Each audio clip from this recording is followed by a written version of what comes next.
स्वागत है आप सभी को द सुंजी फैमिली चिल्ड्रंस के एपिसोड नंबर 12 में। एपिसोड के स्टार्टिंग में हम देखते हैं ओका और बाकी सभी को जो कि झरने के पास मजे करने के लिए आए हुए थे। यहाँ के कुछ लड़के उन लड़कियों को देखकर हैरान हो रहे होते हैं और बात कर रहे होते हैं कि वो लड़कियाँ यहाँ के नहीं लगते। हमें पता लगता है ये सभी लड़कियाँ अपने छुट्टियों में मजे करने के लिए यहाँ पर अक्सर आते रहते हैं और सियोन यहाँ पर बात कर रहा होता है कि ये सारे नजारा देखने के लिए हमें बीच में जाना पड़ता, पर हम कितने लकी हैं कि हम उन लड़कियों के भाई है जिससे हमें ये नजारा फ्री में देखने को मिल रहा है। आरता इस पर कहता है इसमें बड़ी बात क्या है, हमने तो ये सब पहले भी देखा है ना। सियोन कहता है नहीं, अब नजारा डेवलप हो चुका है। आरता इस पर सोच रहा होता है कि आखिर ये कौन से नजारे के बारे में बात कर रहा है, क्योंकि ये जगह अभी भी वैसा ही है जैसा कि पहले ये सभी यहाँ पर आने पर ये जगह थी। तभी यहाँ पर आरता ओका को इसे देखकर समझ पाता है कि वो किस बारे में बात कर रहा था और वो यहाँ पर काफी ज्यादा पगलाने लगता है। नेक्स्ट सीन में ये सभी यहाँ पर एंजॉय कर रहे होते हैं और ओका यहाँ पर इतने ऊंचाई से पानी के अंदर जंप लगाती है। हमें पता लगता है उसे ये करना काफी ज्यादा पसंद है। तभी सेहा उससे कहती है जिनका IQ कम होते हैं सिर्फ वही इतने खतरनाक खेल खेलते हैं, पर पास्ट में वो खुद भी ऊंचाई से पानी के अंदर जंप करते थे। आगे ओका आरता को ऊपर से जंप करने के लिए कहती है, पर आरता यहाँ पर उसके साथ अच्छे से बात नहीं कर पा रहा होता। देन वो मिनामी से इसे करने के लिए कहती है। मिनामी इस पर कहती है अगर आरता उसके साथ आएगा तो वो ऐसा करेगी। और नेक्स्ट सीन में हम देखते हैं वो और आरता दोनों मिलकर ऊपर से पानी के अंदर जंप लगाते हैं और मिनामी को इससे काफी ज्यादा मजा आता है। आगे आरता उन सभी को मजे करते हुए देखकर काफी खुश होता है और सोच रहा होता है कि जैसे कि वो सभी पुराने समय में वापस लौट गए हैं। आगे आरता यहाँ पर सेहा को कुछ ढूंढते हुए देखकर उससे जब पूछता है कि तुम क्या कर रही हो, तो सेहा कहती है मेरा टॉप शायद कहीं बह गया है, तो क्या तुम उसे कहीं देखे हो। पर आरता इस पर काफी ज्यादा शर्मा जाता है। आगे सेहा को उसका टॉप मिल जाता है। देन जब वो उसे लेने के लिए जाने लगती है तभी आरता को उसका खुले संतरे देखना पसंद नहीं आता और वो उससे कहता है वहीं रुको मैं लाता हूँ। देन सेहा अपना टॉप पहनने के बाद यहाँ से जाने लगती है और जाते जाते वो आरता से कहती है कि तुम शर्माते हुए काफी क्यूट लगते हो। नेक्स्ट बंदरी यहाँ पर अपना सारा खाना बनाने की काम खत्म करने के बाद आरता को अपने साथ पानी में चलने के लिए कहती है।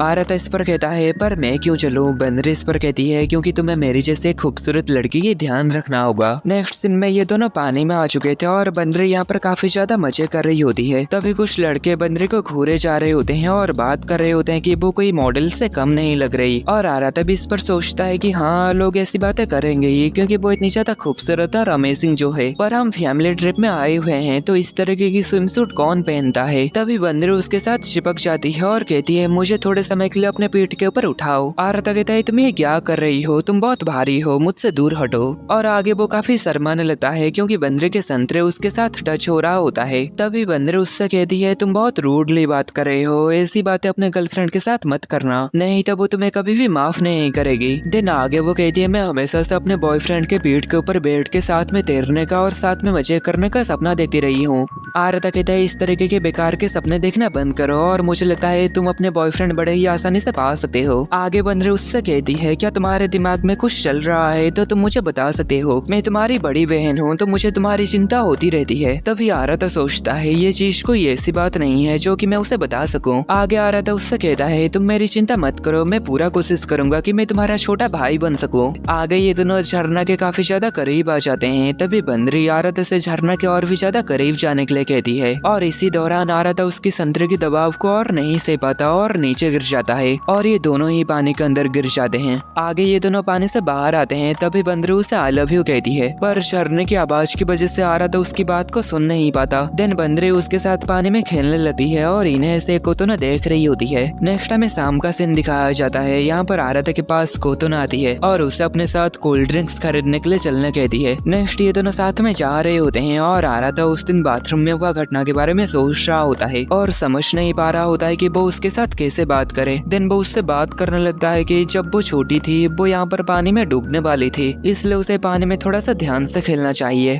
कोतोना इस पर कहती है पर अब मैं बड़ी हो चुकी हूँ। आरता उसकी फिगर को देखता है और सोचता है हाँ वो काफी जल्दी बड़ी हो गई है। आगे उसे ओका के साथ ये वाला सीन याद आ जाता है और वो सोचता है उस किस ने मेरे दिमाग को गंदा कर दिया है, ये सब ओका की गलती है। दिन ये दोनों वेंडिंग मशीन के पास आकर कोल्ड ड्रिंक्स खरीदते हैं और आरता कहता है चलो वापस चलते हैं। तभी कोतोना उसे कुछ कहने की कोशिश करती है पर वो कह नहीं पाती। आरता इस पर कहता है अगर तुम मुझे कुछ कहना चाहती हो तो कह सकती हो। तभी हम देखते हैं कोतोना रोने लगती है। इस पर आरता काफी ज्यादा घबरा जाता है और कहता है तुम्हें क्या हुआ, तुम ठीक तो हो ना। तभी कोतोना उससे कहती है माफ करना, शायद ये मेरी गलती थी, शायद ओका मेरी बात की वजह से ही भाग गई थी। जरूर मेरी बातें उसे परेशान की होगी। आरता पूछता है आखिर तुम उसे क्या बात कही थी, पर कोतोनो कहती है मैं हमेशा से ऐसे ही हूँ, मैं बिना सोचे समझे काम कर देती हूँ जिससे सभी को परेशानी होती है। तभी आरता उससे कहता है बकवास बंद करो, तुम हमारी छोटी बहन हो और अपने छोटी बहन की प्रॉब्लम से निपटना हम बड़े भाई बहनों के काम है। मुझे ठीक से नहीं पता कि असल में क्या हुआ, पर मैं तुम्हें विश्वास दिलाता हूँ कि हम में से कोई भी इस वजह से परेशान नहीं है, हम सभी हमेशा तुम्हारे लिए मौजूद हैं। आगे कोतोनो पास्ट के बारे में सोचती है। उन सभी भाई बहनों में से उनकी मॉम की याद सबसे कम कोतोनो की ही है और वो अपने डैड से भी ज्यादा बातें नहीं करती। डैड अपने काम के लिए जाने से पहले उन सभी भाई बहनों को उनका काम क्या है और उन्हें क्या क्या करना है वो कहते हैं, जैसे कि बंदरी को अपने बाकी भाई बहनों का ध्यान रखना है और आराता को उनकी कंपनी का सक्सेसर बनना है। लेकिन आखिर में जब कोतोनो की बारी आती है तो वो कोतोनो से कहते हैं हर दिन एंजॉय करो और काफी खुशी से रहो। नेक्स्ट हम आगे देखते हैं जब उनकी मेड कभी कभी उनके घर में उनके काम करने के लिए नहीं होती तो वो सभी लड़कियां आपस में ही सारा काम को बांट लेती थी और कोतोनो को कहती थी कि तुम बस एक जगह पर बैठो और आराम करो। इसलिए कोतोनो को लगने लगा था कि जैसे कि उसकी यहाँ जरूरत ही नहीं है। नेक्स्ट सीन में जब ये सभी पास्ट में इस झरने के पास घूमने आए थे तो कोतोनो गलती से रिवर में गिर गई थी और उसे तैरना भी नहीं आता। इस पर ये सभी काफी ज्यादा परेशान हो जाते हैं। तभी आराता जल्दी से कोतोनो को बचाने के लिए पानी में कूद जाता है और कोतोनो को पानी से बाहर भी ला देता है। कोतोनो आराता को कहती है मुझे माफ करना, तुमने मेरी वजह से खुद को खतरे में डाल दिया।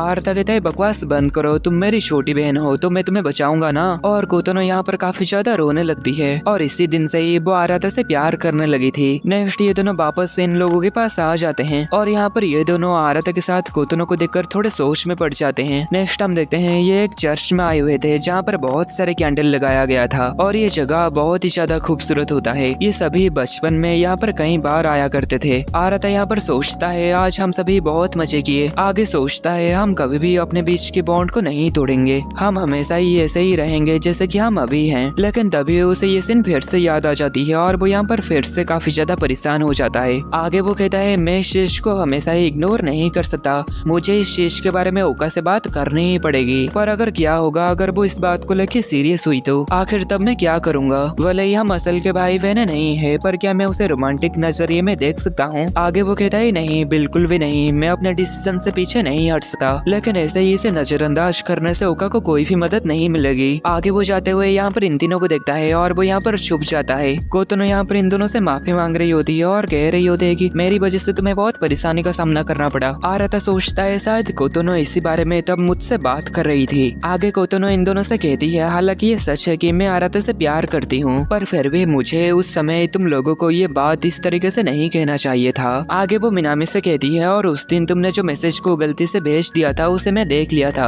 वो मैसेज उस बारे में था जब तुमने ओका को आराता को आई लव यू कहते हुए देख लिया था, पर बाद में मुझे पता चला कि ये एक मिसअंडरस्टैंडिंग था। आगे वो उन दोनों से कहती है तुम ऐसा मत सोचो कि मैं अभी एक बच्चा हूँ जिस वजह से मैं आराता से प्यार करती हूँ, इसलिए मुझे माफ करना अगर मैं थोड़ी सेल्फिश हो गई हूँ तो, पर मैं चाहती हूँ कि तुम इस बात को समझो। तभी मिनामी कहती है मैं भी आराता से प्यार करती हूँ। जो सुनकर ये दोनों ही काफी हैरान होते हैं। आगे मिनामी कहती है पहले तो मुझे खुद इस बात के ऊपर यकीन नहीं हुआ लेकिन अब मैं इसे छुपाना नहीं चाहती। आगे मिनामी कोतोनो को कहती है माफ करना क्योंकि अब हम प्यार की वजह से एक दूसरे के राइवल हैं। तभी ओका कहती है मैं भी आराता से प्यार करती हूँ। जो जानकर ये दोनों चौंक जाते हैं। आगे ओका कोतोनो से माफी मांगती है कि उसने उस रात उससे झूठ बोली थी कि वो आराता से प्यार नहीं करती। आगे वो कहती है ये बहुत ही ज्यादा अजीब है, 17 सालों तक हम ये सोचते रहे कि हम भाई बहने हैं पर अब मुझे एहसास हो गया है कि मैं हमेशा से ही उससे प्यार करती रही हूँ। असल में तो मैं उससे एक भाई के तौर से भी कहीं ज्यादा प्यार करती थी। तभी मिनामी कहती है पर असल में हमारी फीलिंग कोई मायने नहीं रखती, असल बात यह है कि आराता क्या करने का डिसाइड करेगा और चाहे कुछ भी हो जाए तुम दोनों हमेशा मेरी बड़ी बहन और छोटी बहन बनी रहोगी। चाहे आराता किसी को भी चुने, कोई भी एक दूसरे के लिए नफरत की भावना नहीं रखनी चाहिए, ठीक है। और इन सब बातों को जानने के बाद आराता यहाँ पर काफी ज्यादा ही चौंक चुका होता है और ये एपिसोड खत्म होने से पहले हमें इन सभी को फिर से एक एक बार दिखाया जाता है और यहीं पर ये एनिमे का सीजन 1 और ये एपिसोड खत्म होता है।